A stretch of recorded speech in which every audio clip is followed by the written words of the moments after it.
আসসালামু আলাইকুম প্রিয় শিক্ষার্থী, আশা করি সবাই ভালো আছো। আজকের ক্লাসে আমরা ফাংশনের ডোমেন রেঞ্জ এবং বিভিন্ন প্রকার ফাংশন নিয়ে আলোচনা করব। আমরা প্রথমে ফাংশনের সংজ্ঞা দেখে নিই।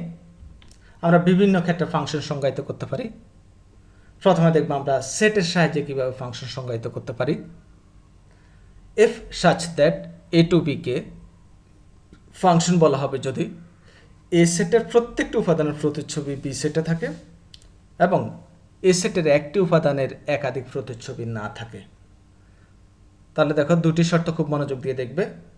প্রথম শর্ত, এ সেটের প্রত্যেকটি উপাদানের প্রতিচ্ছবি বি সেটে থাকবে। দ্বিতীয় শর্ত, এ সেটের একটি উপাদানের একাধিক প্রতিচ্ছবি থাকতে পারবে না। আমরা কয়েকটি উদাহরণ দেখি। তিনটি সেট আছে। প্রথমে এ থেকে বি সেটে আমরা দেখব, যেহেতু এ সেটের প্রত্যেক উপাদানের প্রতিচ্ছবি বি সেটে আছে এবং একটি উপাদানের একাধিক প্রতিচ্ছবি নেই, অথবা আমরা বলবো F such that A to B একটি ফাংশন। সিডি সেটের ক্ষেত্রে দিই, সি সেটের প্রত্যেকটি উপাদানের প্রতিচ্ছবি ডি সেটে আছে, কিন্তু সি সেটের একটি উপাদান এক্স যার দুটি প্রতিচ্ছবি 1, 2 বিদ্যমান, অথবা আমরা বলবো F such that C to D function নয়। ইএফ সেটের ক্ষেত্রে দেখব ই সেটের একটি উপাদান আর যার প্রতিচ্ছবি এফ সেটে বিদ্যমান নেই, অথবা আমরা বলবো এফ সাচ দ্যাট ই থেকে এফ ফাংশন নয়। ব্যাখ্যাগুলো দেওয়া আছে, তোমরা দেখবে। আমরা এবার দেখব অন্যয়ের সাহায্যে বা ক্রমজোড়ের সাহায্যে ফাংশনের সংজ্ঞা। যদি এ সেট থেকে বি সেটে একটি অন্যয় এফ হয়, তবে এফকে ফাংশন বলা হবে যদি এ সেটের প্রতিটি উপাদান অন্যয়ের সদস্য ক্রমজোড়গুলোর প্রথম উপাদানে অন্তর্ভুক্ত থাকে এবং ক্রমজোড়গুলোর প্রথম উপাদান ভিন্ন ভিন্ন হয়। আমরা একে F such that A to B দ্বারা প্রকাশ করে থাকি। তাহলে এখানেও দেখো দুটি শর্ত। এক হলো এ সেটের প্রত্যেক উপাদান হতে হবে ক্রমজোড়ের প্রথম উপাদান এবং একই প্রথম উপাদান বিশিষ্ট ভিন্ন ভিন্ন ক্রমজোড় থাকতে পারবে না, অর্থাৎ প্রথম উপাদানগুলো সবগুলো ভিন্ন ভিন্ন হতে হবে। তাহলে সেটাকে আমরা ফাংশন বলবো। আমরা একটি উদাহরণ দেখে নিই। A equal to A B C, B equal to 1, 2 হলে এ ক্রস বি আমরা নির্ণয় করেছি। আমরা যদি এই এ ক্রস বি থেকে একটি অন্যয় F equal to A1, B1, C2 হয়, তবে এফ একটি ফাংশন হবে। কারণ দেখো, আমাদের শর্ত ছিল এ সেটের উপাদানগুলো প্রথম উপাদান হতে হবে, যেহেতু আমাদের এ সেটের উপাদানগুলো এ বি সি এবং ক্রমজোড়ে প্রথম উপাদান হিসেবে এ বি সি আছে এবং ক্রমজোড়গুলোর সকল প্রথম উপাদান ভিন্ন ভিন্ন, অথবা আমরা বলবো এটি একটি ফাংশন। কিন্তু যদি F1 ইকুয়াল টু আমরা এরকম একটি অন্যয় নিই A1, A2, B1, C2, তাহলে F1 ফাংশন হবে না, কারণ ক্রমজোড়গুলির সকল প্রথম উপাদান ভিন্ন ভিন্ন নয়, অর্থাৎ এ প্রথম উপাদান বিশিষ্ট আমরা দুটি ভিন্ন ক্রমজোড় পেয়ে গেছি A1, A2। এ কারণে F1 ফাংশন হবে না। এবার আমরা দেখব চলকের সাহায্যে, যেটা আমরা সবচেয়ে গুরুত্বপূর্ণ আমাদের জন্য, এবং এটা নিয়ে আমরা সব কাজ করব। মূলত দুটি বাস্তব চলক এক্স ও ওয়াই যদি কোনো গাণিতিক প্রক্রিয়ায় এমনভাবে সম্পর্কিত হয় যেন এক্সের প্রতিটি ভিন্ন ভিন্ন মানের জন্য ওয়াইয়ের একটি করে নির্দিষ্ট মান পাওয়া যায়, তবে আমরা ওয়াইকে এক্সের ফাংশন বলবো। ইহাকে আমরা Y equal to F of X দ্বারা প্রকাশ করে থাকি। সুতরাং আমরা বলতে পারবো ফাংশন হলো দুটি চলকের মধ্যে সম্পর্ক স্থাপনের প্রক্রিয়া, যার একটি স্বাধীন চলক এবং অন্যটি অধীন চলক, অর্থাৎ একটি চলকের উপর অন্য একটি চলকের নির্ভরশীলতার সম্পর্ককে ফাংশন বলা হয়। এবার আমরা দেখব লেখচিত্রের সাহায্যে কিভাবে ফাংশন নির্ণয় করা যায়। যদি কোনো অন্যের লেখচিত্রে ওয়াই অক্ষের সমান্তরাল সরল রেখা একটি বিন্দুতে সেট করে, তবে তাকে ফাংশন বলে। একাধিক বিন্দুতে ছেদ করলে সেটি ফাংশন নয়। আমাদের অনেক সময় বহু নির্বাচনীয় প্রশ্ন আসে, নিচের কোনটি ফাংশনের লেখচিত্র। তখন তোমরা ওয়াই অক্ষের সমান্তরাল করে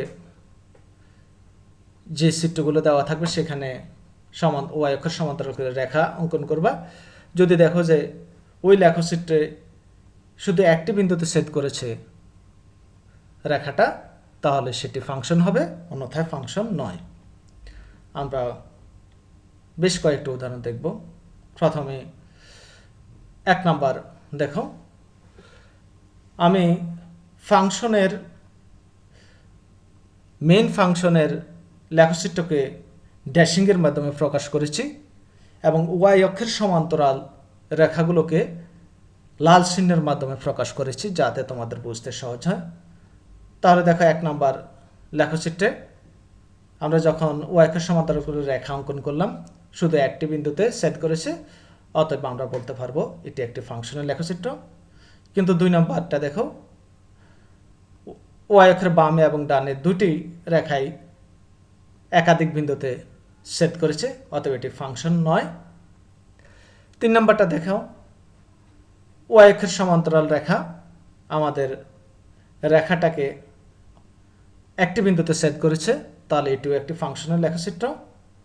4 নাম্বারটাও সে একই রকম, অর্থাৎ পরাবৃত্তের মতোই, পরাবৃত্তের চিত্রের মতো, সেটিও একটি বিন্দুতে ছেদ করে, অতএব এটিও একটি ফাংশনের লেখচিত্র। 5 নাম্বারটা দেখো,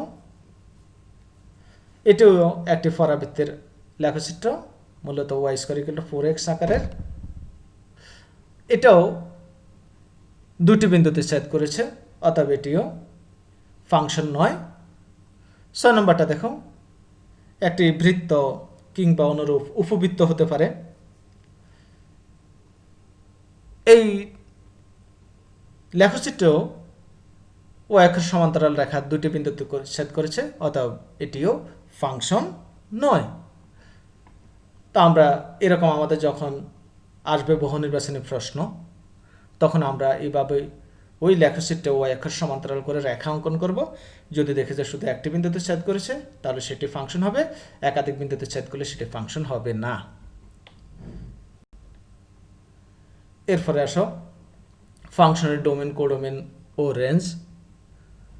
অন্যের ক্ষেত্রে আমরা দেখব, if such that a to b একটি ফাংশন হলে a কে f এর ডোমেন এবং b কে f এর কোডোমেন বলা হয়। f এর ডোমেনকে সাধারণত df এবং কোডোমেনকে codf দ্বারা প্রকাশ করা হয়। কোডোমেন b এর যে উপাদানগুলি ডোমেন a এর উপাদানগুলির প্রতিচ্ছবি, তাদের দ্বারা গঠিত সেটকে রেঞ্জ বলে, যাকে f of a দ্বারা প্রকাশ করা হয়, তাই f of a subset or equal to b। তাহলে তোমরা খুব মনোযোগ দিয়ে দেখবে, f such that a to b হলে a মানে প্রথম যে সেটটা থাকবে সেটি হলো domain set, a to b অর্থাৎ দ্বিতীয়তে যে সেটটা থাকবে সেটা হবে কোডোমেন সেট। এরপর আমাদের যে ফাংশনটি দেওয়া থাকবে সেই ফাংশনের মধ্যে আমরা ডোমেনের ভিন্ন ভিন্ন মান বসালে সেই মানগুলোর মধ্যে যে মানগুলো শুধু কোডোমেনের অন্তর্ভুক্ত হবে সেই মানগুলো নিয়ে গঠিত সেটটি হবে আমাদের রেঞ্জ। ফাংশনের ডোমেন ও রেঞ্জ সলকের ক্ষেত্রে আমাদের মূলত আলোচনা থাকবে ফাংশনের ডোমেন এবং রেঞ্জ সলকের ক্ষেত্রে। x এর যে সকল বাস্তব মানের জন্য y = f of x ফাংশনটি সংজ্ঞায়িত, ওই সকল বাস্তব মান নিয়ে গঠিত সেটকে ফাংশনটির ডোমেন বলে। এবং y এর যে সকল বাস্তব মানের জন্য x = f ইনভার্স y ফাংশনটি সংজ্ঞায়িত, ওই সকল বাস্তব মান নিয়ে গঠিত সেটকে ফাংশনটির রেঞ্জ বলে।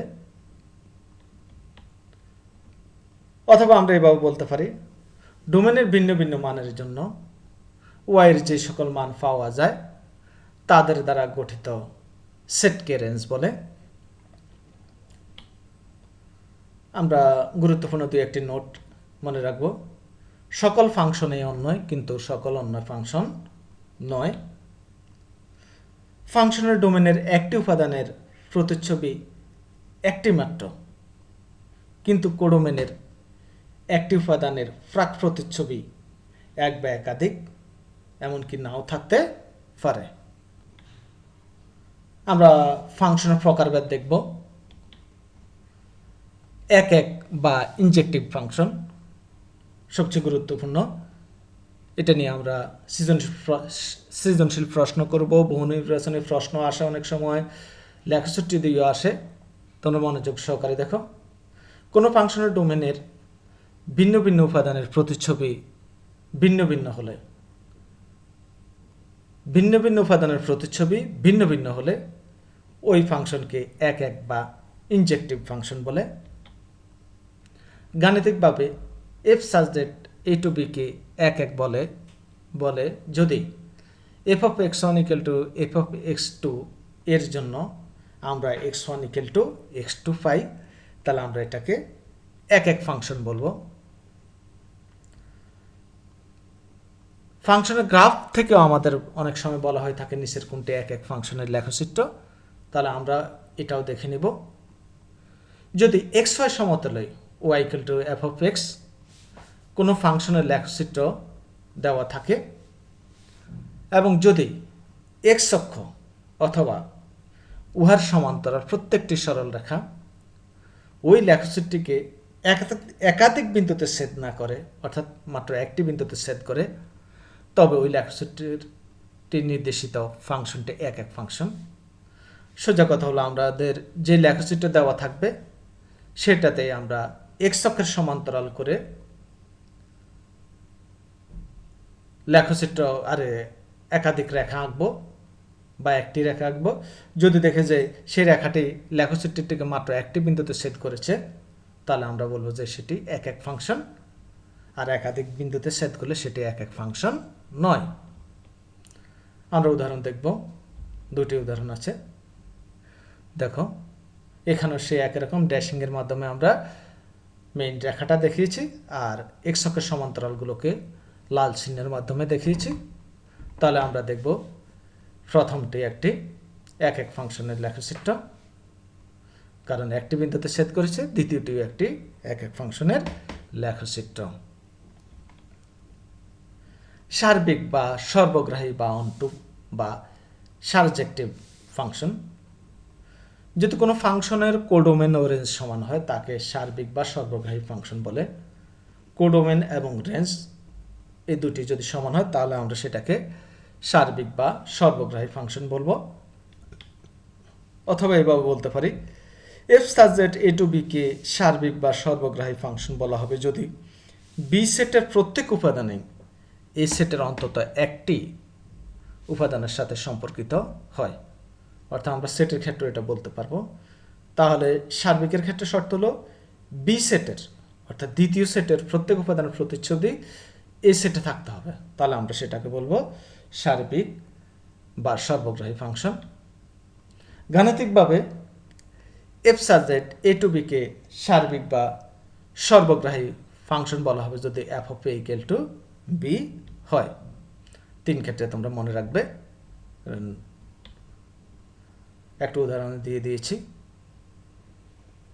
তোমরা দেখো দ্বিতীয় সেট 1 2 3, সেটার প্রত্যেকটাই প্রথম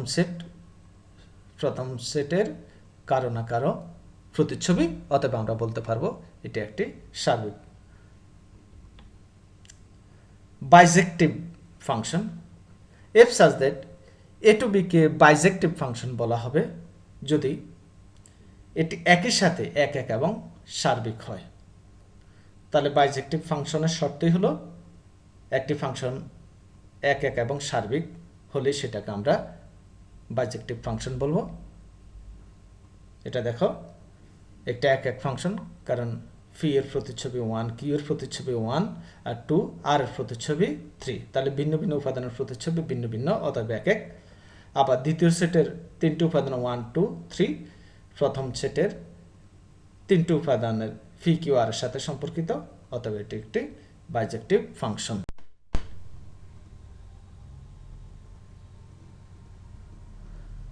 সংযোজিত ফাংশন।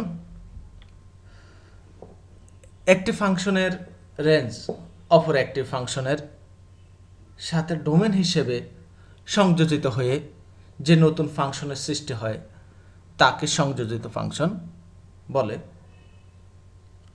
যদি এফএক্স ও জিএক্স দুটি ফাংশন হয়, জিএক্স এর সাথে এফএক্স এর সংযোজিত ফাংশনকে, জিএক্স এর সাথে এফএক্স এর সংযোজিত ফাংশনকে জি কম্পোজিট এফএক্স, জি ও এফএক্স আমরা পড়ব জি কম্পোজিট এফএক্স বা জি ফার্স্ট ব্র্যাকেটের ভিতরে এফএক্স বা শুধু জি এফ দ্বারা সূচিত করা হয়। তোমরা চিত্রটা দেখো, এফ সেটটা হলো এ সেট থেকে বি সেট একটি ফাংশন এবং এফ ফাংশনের রেঞ্জ হলো এফ অফ এ। এরপরে জি হলো বি সেট থেকে সি সেটের একটি ফাংশন।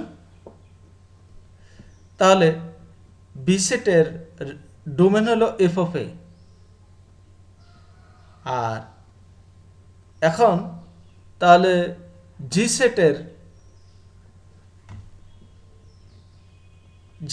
রেঞ্জ কেমন হলো দেখো, জি এফ অফ এ। তাহলে এফ অফ এ ছিল এফ সেটের রেঞ্জ, সেটা এখন জি সেটের ডোমেন হিসেবে কাজ করতেছে।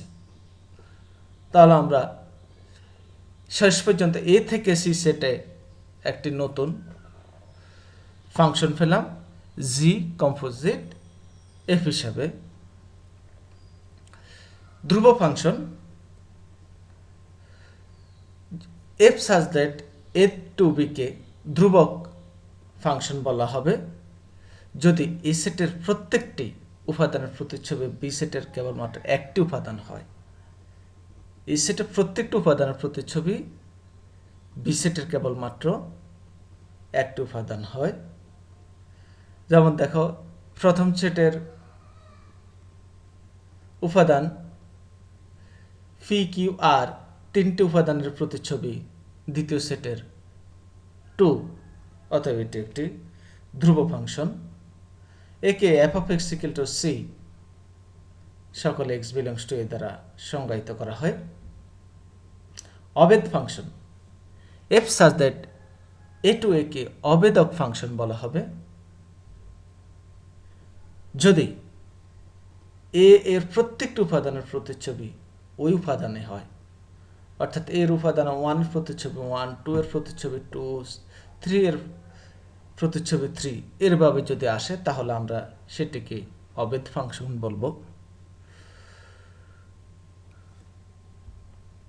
যেমন দেখো, পি এর প্রতিচ্ছবি পি, কিউ এর প্রতিচ্ছবি কিউ, আর এর প্রতিচ্ছবি আর, অতএব এটি একটি অবেদ ফাংশন। বিপরীত ফাংশন যদি F such that A to B একটি একও সার্বিক ফাংশন হয়, তবে একটি ফাংশন জি পাওয়া যাবে যেন প্রত্যেক বি বিলংস টু বি এর একটি অনন্য জি বি বিলংস টু এ বিদ্যমান থাকে, তবে জি কে এফ এর বিপরীত ফাংশন বলা হয়। সাধারণত এফ এর বিপরীত ফাংশনকে এফ ইনভার্স দ্বারা প্রকাশ করা হয়, অর্থাৎ জি ইকুয়াল টু এফ ইনভার্স। আমরা বিপরীত ফাংশনকে এইভাবে সংজ্ঞায়িত করতে পারি, F such that A to B এবং জি সাজ দ্যাট বি টু এ দুটি ফাংশন হলে জি কে এফ এর বিপরীত ফাংশন বলা হবে যদি G composite F X equal to X হয়, যেখানে F of X belongs to B এবং এক্স বিলংস টু এ। তোমরা প্রত্যেকটা ফাংশনের এই গাণিতিক আকারটাও মনে রাখবে, কারণ সেটাও তোমাদের বহু নির্বাচনী প্রশ্নে চলে আসে। ব্যক্ত বা প্রকাশ্য ফাংশন যদি কোনো ফাংশনকে স্বাভাবিকভাবে Y equal to F X আকারে প্রকাশ করা যায় তবে তাকে ব্যক্ত ফাংশন বলা হবে। অথবা এভাবে বলতে পারো, X equal to G Y দ্বারা প্রকাশ করা হলেও সেটাকে আমরা জি ওয়াই ক্ষেত্রে জি ওয়াইকে আমরা ব্যক্ত বা প্রকাশ্য ফাংশন বলবো। উদাহরণ অব্যক্ত বা অপ্রকাশ্য ফাংশন।